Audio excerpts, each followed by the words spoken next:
covering every county. This is your statewide newscast, Arkansas Today. Good afternoon, I'm Mallory Brooks. Thanks for watching Arkansas Today on this Tuesday. A marijuana dispensary could be opening in Northwest Arkansas as soon as this month, joining 2 dispensaries that opened in Hot Springs over the weekend. There are 4 potential dispensaries in the area, all still waiting for approval. 2 in Fayetteville, 2 in Bentonville. A Kansas Health Group says it plans to open in late August, but spokesperson Michael May says construction will start next month. Once these shops open their doors, it's likely their pricing for products won't be the same. So until the dispensaries start creating their own products, they're kind of held to whatever pricing that the grower is able to sell them for. Scott Harden with the Medical Marijuana Commission says Relief Center in Bentonville would like to open in June. Dispensaries will only be accepting cash or, in some cases, a debit banking solution. A woman is sentenced to 15 years in prison after she pretended to be a deputy to break her boyfriend out of jail. 30-year-old Maxine Feldstein faces 15 years in prison for forgery and being an accomplice to an escape. She'll also have 15 years of probation for drug possession. Last year, Feldstein posed as a deputy from the Ventura County Sheriff's Office in California and forged documents through a Gmail account to prevent her boyfriend, 23-year-old Nicholas Lowe, from extradition back to California, where he faced charges. The former Lincoln Police Chief Brian Key will be on probation for a year because of a drug charge. The 41-year-old pleaded guilty to possession of drug paraphernalia and was ordered to pay $790 in fines. According to an affidavit, Arkansas State Police launched an investigation last year into Key for mishandling evidence. ASP found Key had been taking prescription medication from people and placing it in the city's drug take-back box. After Key was fired last October, the tampering with evidence charge against him was dropped. A judge has revoked Key's law enforcement certification in the state of Arkansas.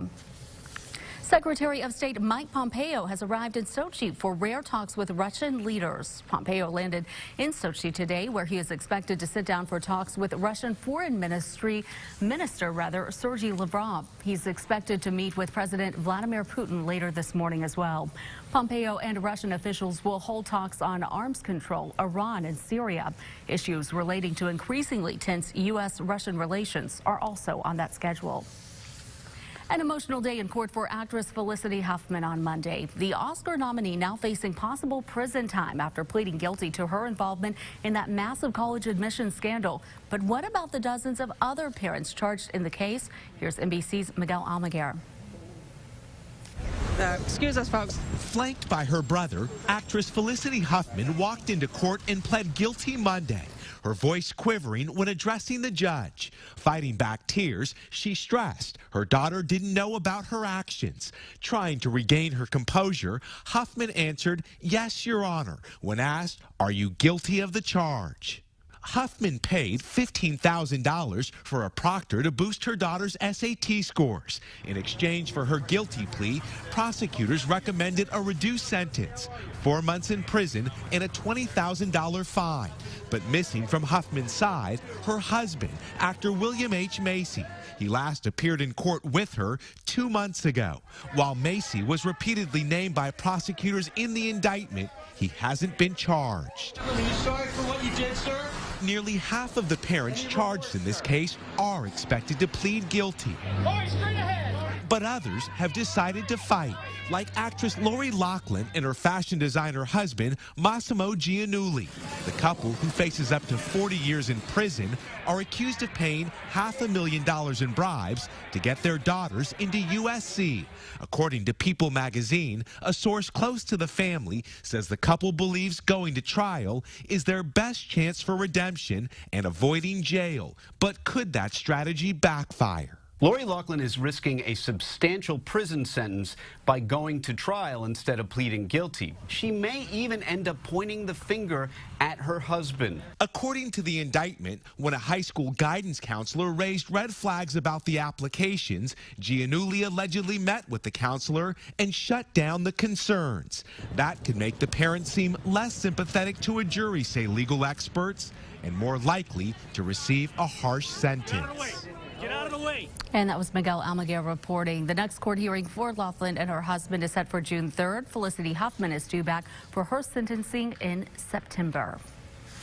Well, teachers in Rogers receiving a huge reward. The Rogers Public Education Foundation surprised teachers from different schools with $172,000 in grants. The grants will fund classroom needs, including additional iPads, Chromebooks, and video equipment. Scott Davis, the Rogers High School television advisor, talked about how this grant helps his program. Jim Bob and Michelle Duggar are putting $1 million home on the market. The 19 Kids and Counting stars have just listed the $1.8 million home known as the Baylor Mansion in Springdale. Nestled on just under 3 acres, the listing calls the over 10,000 square foot home a one-of-a-kind property. The mansion has 4 bedrooms and 9 bathrooms and even includes a working elevator. This property was built in 1969 by Arlo Levesque. And we tried to leave a whole lot of the characteristics of the property the same because the quality of the construction was so incredible.